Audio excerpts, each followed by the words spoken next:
Hi there, Chris here.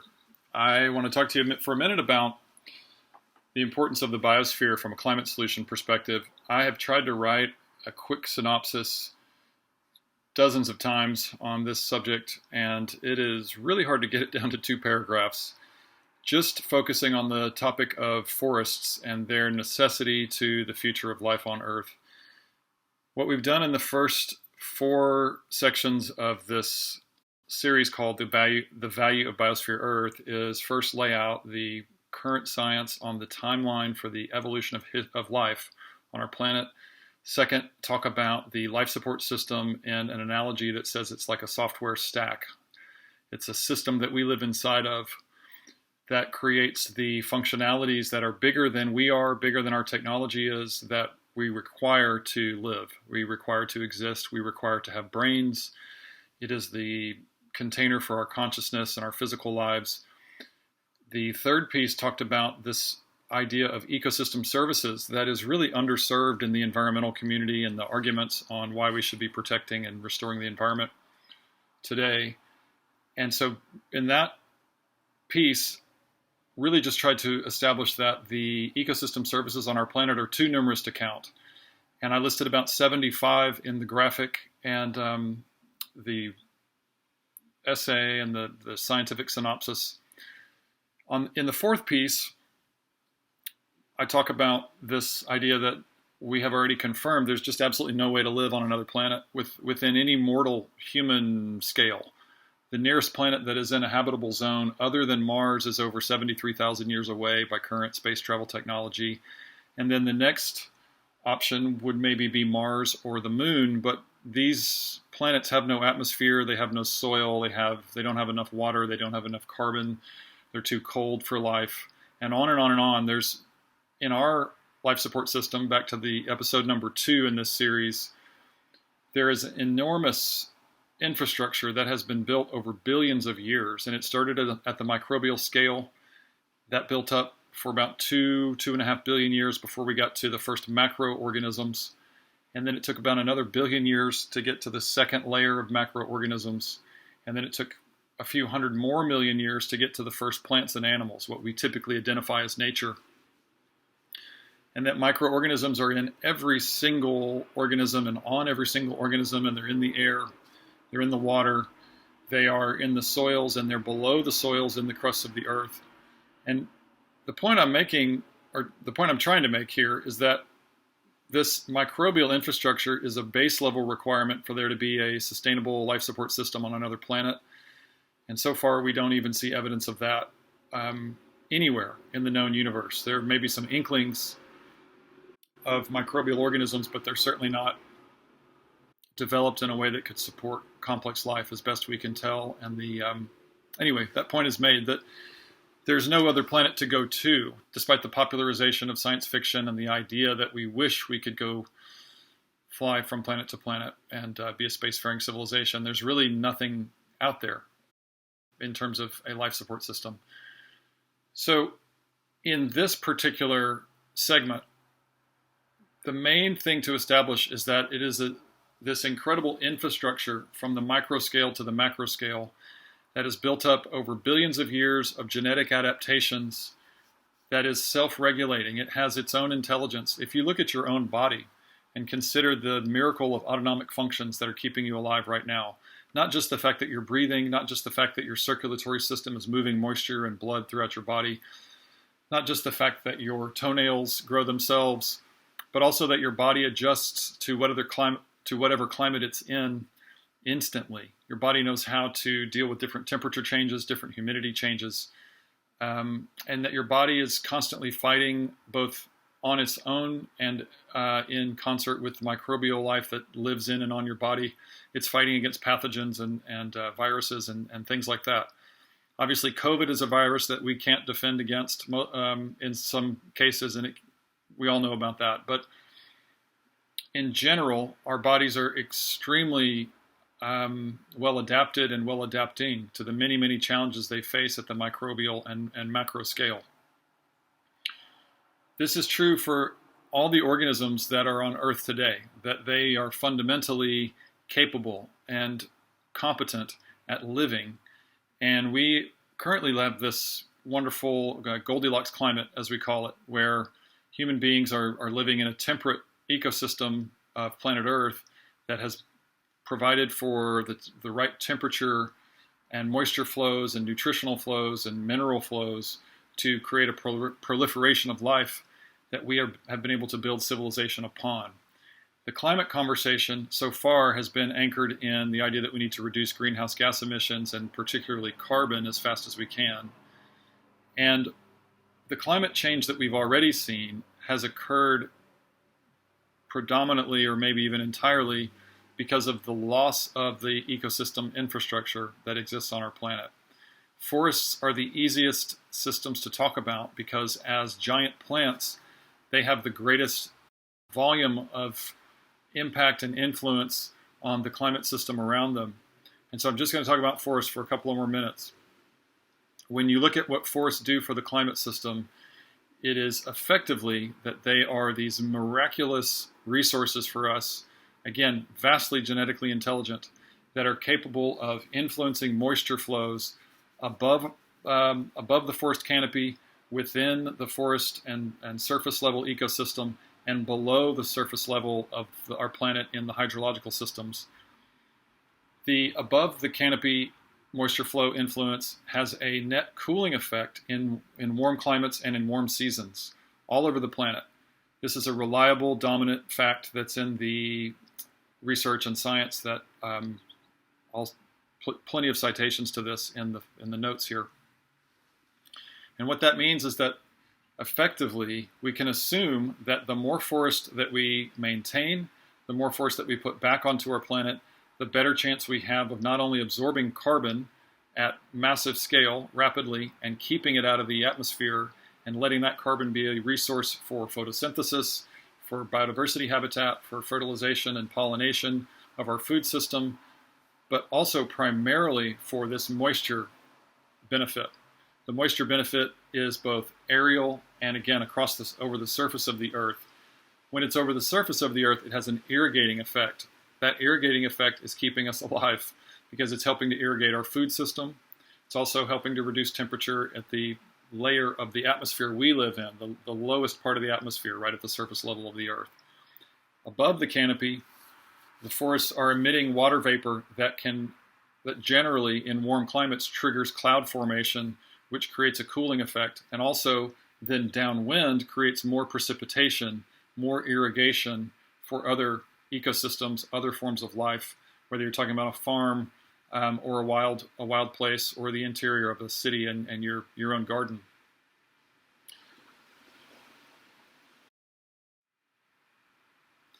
So in the climate conversation then that's going to be taking place in Glasgow starting next week, the focus will be on technology and the idea that what we should be doing to solve this massive global scale ecological problem of climate change is responding with better technology, or at least non-fossil fuel technology. This, unfortunately, is an incredibly reductionist version of how the global ecosystem works. I'm in no way pro-fossil fuel, but I'm also in no way pro deep sea mining or mining of the Congo tropical forest, or mining of the indigenous deserts where we find metals and other components for the batteries and the solar panels and the windmills that we have to go fossil fuel free. So then we're in a super dilemma. We need to reduce the amount of fossil fuel emissions. We need to replace that energy and liquid fuel resource. How do we do that? Well, then the primary answer is efficiency, greater resource efficiency. This means a new paradigm for business, a new paradigm for the economy. How do we do that? That gets into another idea I'll talk about in a second. The other primary idea that we can use and rely upon is biospheric reformation, literally, of the life support system of our planet, of the wilderness continuum that exists here that made our lives possible and continues to make our lives possible every day. Forests and trees, again, the largest plants basically on our planet, are primarily made of carbon and water. In fact, every organism is really, you could argue, is really a container for water, a carbon-based container for water. So as we grow back the wilderness infrastructure that other life requires to continue its life and to continue providing the ecosystem services I talk about in episode number 3, we gain this carbon reduction benefit at massive scale. And in the next episode or the next issue of this series on the value of Biosphere Earth, I'll talk about the carbon benefits that have been documented in the science. But in summation, it's well understood that if we were to really answer the climate problem in the most logical and beneficial way, we would stop new construction of energy solutions and start rebuilding and regrowing the life support system at a wilderness scale level, starting where it globally strategically matters the most. Now this gets to the thing I mentioned a minute ago, this new paradigm. How are we possibly going to live in a wilderness-based technological future? Well, I think the best framer for that contextually is to talk about the fact that we are in extreme crisis today. The forest fires and now floods that we've seen in California, all the way up to the southern parts of northwestern Canada, the southern parts of Western Canada, those incidences are based on the loss of this wilderness infrastructure. If you had been in San Francisco just 150 years ago, you would have been surrounded by redwoods. And we have destroyed the massive moisture movement, moisture circulating infrastructure of those giant sequoia forests in the last 150 years. What that means is that we've created conditions for drought on land with or without climate change.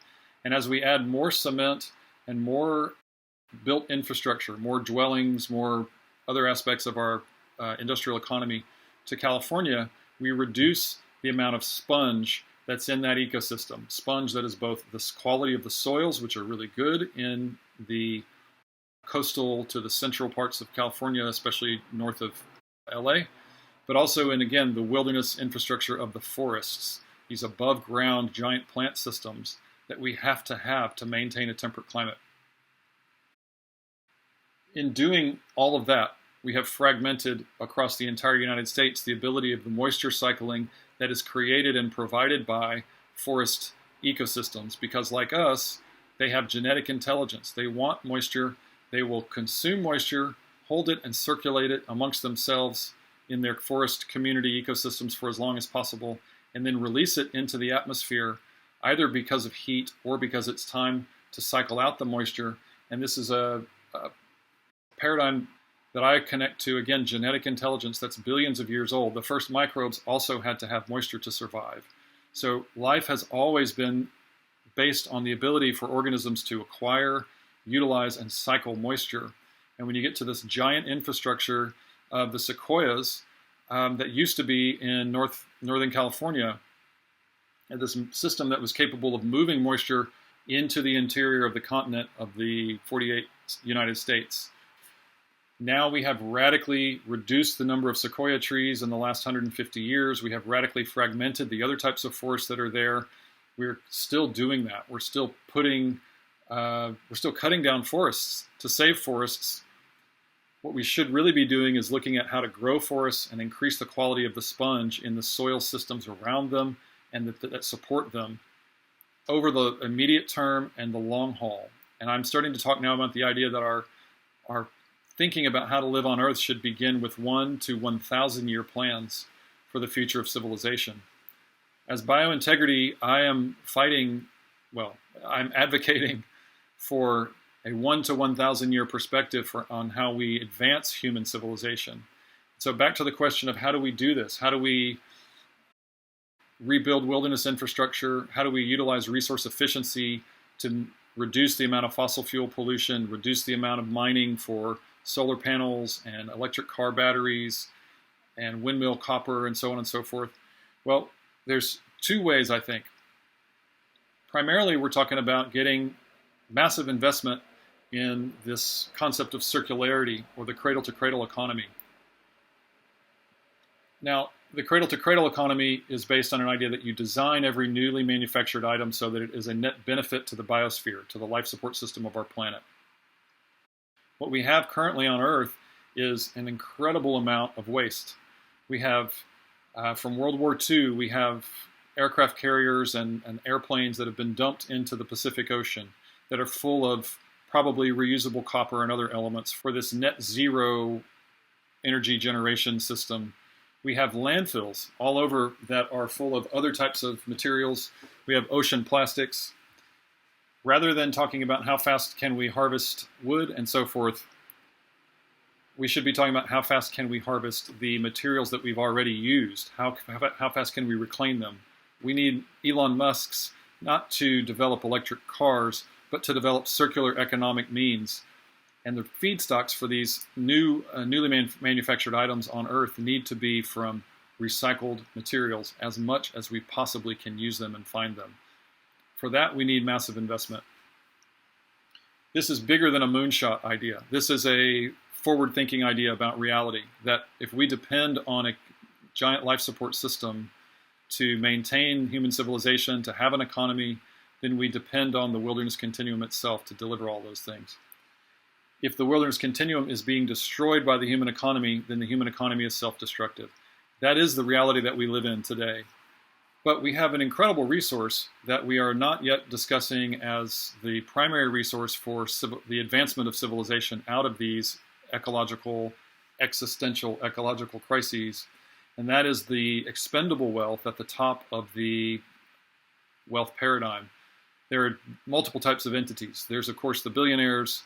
There are what we call high net worth individuals that are people that have a total net worth of $30 million or more. There are medium to large companies, both private and public companies. There are universities and foundations and religious institutions. And there are other types of entities that have enormous expendable resources. You know, I'm in Austin. The endowment at the University of Texas is something like $35 billion. If we can think realistically about how serious this moment is, about how urgent this crisis is, and call upon the wealthy people, the wealthiest entities on our planet to be the change. I don't have the power. I don't have the investment power to build a circular economy based on the resources that already exist on our planet, to develop that chemistry, to develop that drone-based technology that can get into a landfill and find the usable materials, to mine the landfills rather than mining the tropical forests and the coral reefs. I don't have the investment capital to do that. But I do know there are people who do. And you do as well. There are literally thousands and thousands and thousands of people and entities that have expendable income at the scale of thousands to billions and billions of dollars that can be put into this rescue, restoration, and continuation of the life support system of our planet. This would be a biospheric advancement, a revolution in human thinking and human identity, where we marry our understanding of what we are, biological creatures living in a giant biological system, with the know-how that our industrialization has produced to now take humanity to the next level. We're no longer talking about tinkering with the problems created by the industrial economy so they're a little less worse. We're talking about taking us out of these net negative paradigms, the self-destructive economic paradigm, and moving us into a reality that is based in circularity from the manufacturing perspective, and then protection, restoration, and reconnection of the wilderness continuum. So I'll say one last thing in this, maybe one last thing in this vlog, and that is that this may seem like a relatively complicated series of ideas, and I'm trying to talk quickly because there's so much to say about them. But let me try and break it down into a simple series of paradigmic priorities for the climate solution. In order to live on Earth, we have to have a life support system. The reason we're fighting climate change is to protect the life support system of our planet. The life support system is the other life that exists around us. It's an infrastructure from the micro level to all the way to the macro level, the forest systems and the 30,000-year-old coral reefs and so on and so forth. And the conversation is often, even amongst the best scientists, asking, how much biodiversity do we have to continue on Earth, which is like saying, how many internal organs do you have to survive? We're looking at our reality from a very unrealistic reductionist paradigm. And yes, you can live without most of your body. But if you do that to an entire ecosystem of life, that is the only life support system in the known universe, then you severely limit the ability of civilization and economics to create things like wealthy people, to develop a luxury economy, and these other things that our wealthy folks tend to value. And where we find the best understanding of this reality right now is not in the science, even though it's well documented over the silos in the science, which is what I'm trying to show in this series. But we find it in the Native American and Indigenous human being relationships with this life support system that surrounds us. The basic recognition that you can take people out of the ecosystem and the ecosystem will be fine. But if you take away the ecosystem, people have nothing to build their economy on. So a couple of reference points there are, good luck on Mars. There's no life support system at all. There is actually many ways to die on Mars within a few seconds of arriving there. So this whole conversation that we are going to advance ourselves and learn how to live on Earth by going to Mars is just completely unrealistic. That's like saying we can learn you can learn how to be a man by talking to an ant, or how to be a woman by talking to a computer. It doesn't make sense at all. So again, the idea that our ecosystems have built themselves based on genetic intelligence and they self-regulate based on their genetic intelligence through the challenges of various climate changes is real. And this, unfortunately, for us, is based on a time paradigm that we can't quite relate to. Some trees will live to be over 1,000 years old. Some trees live to be only a few decades old. And some insects live for less than 24 hours. Some microbes live as a particular species for just instants before they evolve into a different genetic structure. There are many, many overlapping timescales, and we current human beings live in an orientation that says Earth will be here for us no matter what, when the reality is Earth is like your body. It's based on, you could say, organic tissue and organ construction. Organs like forests that serve as pumps, like your heart, to move moisture throughout your circulatory system. Forests are very much akin to the circulatory system of the planet. More so than the lungs, they are a pumping system that helps move moisture and nutrients through the atmosphere, underground, through the soils, so on and so forth, in a symbiotic way with other species that have been here a lot longer than we have. So the primary concern in the climate battle, then, is to protect the life support system. However, we have an economic system that is destroying the life support system piece by piece, acre by acre, literally about probably more than an acre a second for the last 50 plus years, as our population has grown and our standard of living has become more oriented towards industrialization and the ability to do things like I'm doing, talking to you right now through a computer that's recording and broadcasting over the internet. This is what we have to harmonize if we want to see a real climate solution. This reality that protecting the life support system doesn't just mean keeping fossil fuel emissions out of the atmosphere from here forward, or pulling fossil fuel emissions out of the atmosphere. It means literally protecting the infrastructure that exists now. You could say all of the remaining pristine ecosystems on our planet, and regrowing them in a connected way between our cities, under our roads, over our highways, rebuilding the tissue type capillary or endocrine system, circulatory ability, migratory routes, and so forth of other species, rebuilding that connectivity as fast as we can today, which is going to take, in some cases, decades. In other cases, it'll take hours, because it, again, depends on the sort of mortality and the mobility of the species that we're talking about. In doing that, we are saving the climate system, because the climate system is integrated with the biospheric system. The biospheric system that was here before industrialization was pretty darn sturdy. There weren't a billion people on Earth until Thomas Jefferson was being reelected as president of the United States in 1804. That was the first time we hit a billion humans. We didn't really get heavy into industrialization and population growth until after World War II. And it really took off in my lifetime. I was born in 1971. In 1970, population on Earth was less than 4 billion. We'll be at 8 billion probably by late 2022, maybe mid 2023. So within about 12 to 18 months, we'll have doubled the human population on Earth. since I was born in 50 years. And from 4 billion in the mid-70s to now around 8 billion. So all of these human beings are both consuming resources and creating resources, but we are not using the created resources, especially the biological resources, to regrow this sponge that is the ecological infrastructure on land that we depend on to produce life, to produce ecosystem services, to produce the fertility and the moisture circulation and the climate stability that we need at the surface layer and potentially up into the upper layers of the atmosphere that can eliminate global warming, that can eliminate the impacts of climate change.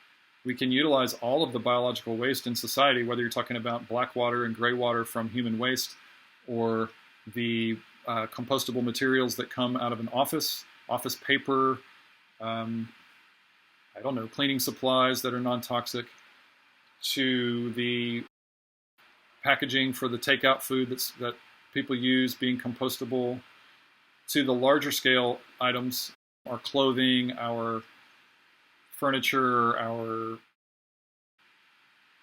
maybe that's enough, our clothing and our furniture, so on and so forth. Any material that is biological in its basis should now be reclaimed and put back into this circularity, but rather than converting it into a built world material, which is what we would gain from harvesting out of landfills, we can instead put it into a biological restoration material, to increasing the depth of our soils, increasing the richness of our soils, and therefore their ability to retain moisture, to better manage drought and extreme weather events, whether you're talking about long-term cold or long-term heat, and the disruption of moisture circulation because of the disruption of the ecosystems. All of that can be immediately remediated, but again, it needs immense investment. And where are we going to find that investment? From the top of the financial pyramid. We need Elon Musks that are talking about how to build a biological asset creation system from the biological waste that are generated by humanity. So there's multiple tiers. I talked about the idea that we need to protect and restore and reconnect. You could say that's priority 1 and 2 from the most basic level. But we also have to eliminate the creation of materials that are destructive, including fossil fuel emissions, but not limited to fossil fuel emissions. Microplastics is now a huge concern. Toxicity in the environment is a huge concern. Plastics that are large is a huge concern. Styrofoam, unrecyclable, other types of materials that we make, whether you're talking about the fiberglass that a windmill is made of, or the insulation in your house, all of these materials must be transitioned into either biological nutrients or technological nutrients, to borrow terminology from the cradle to cradle and circular economy models. So that could be priority number 3 in the infrastructure of what it means to biospherically reform the planet. But you can also say that there is a primary priority that supersedes all of these, and that resides around the value of recognizing indigenous leadership and the indigenousness that we all have to Earth as primary priorities in how we respond to the climate crisis. So the ecosystems that are keeping us alive right now are effectively the large-scale, undisturbed wildernesses all over the planet that still have indigenous people in them.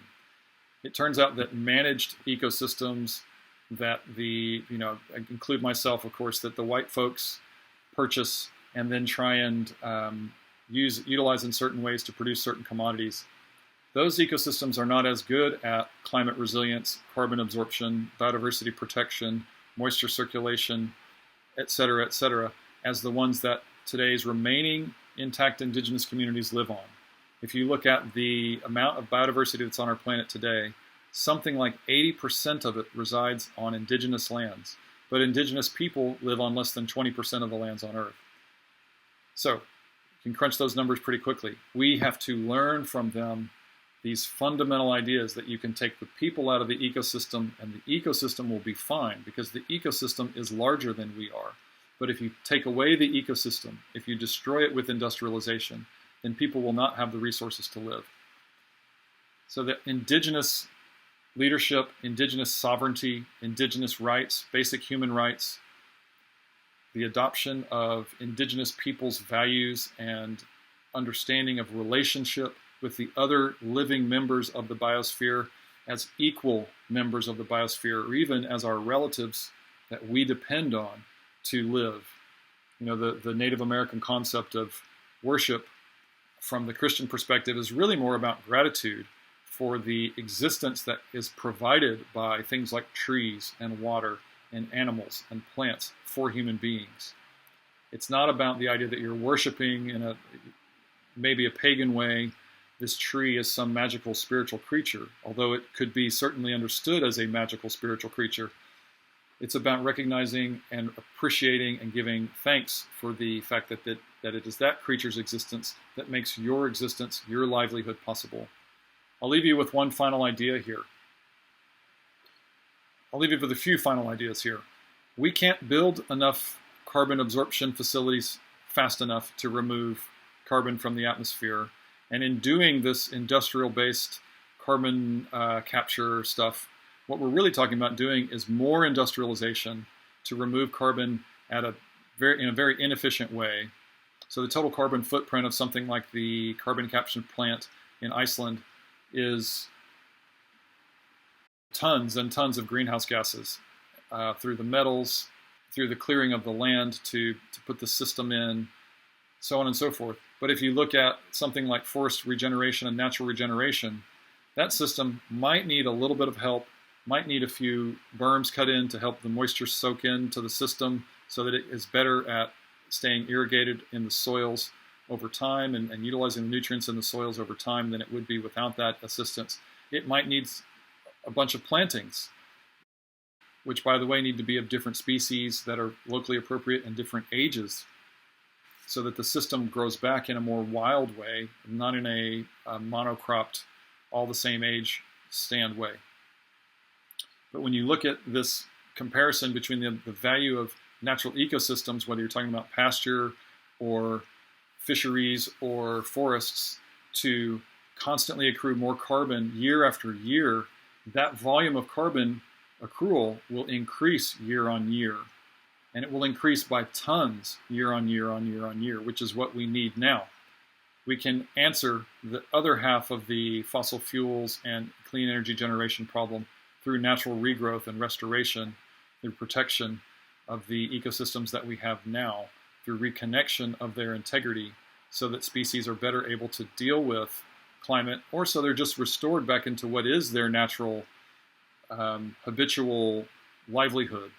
The jaguar used to roam from the bottom of Florida all the way to the bottom of South America. Obviously, that's not possible today, but maybe we can rebuild that system before the end of this decade in some really innovative ways.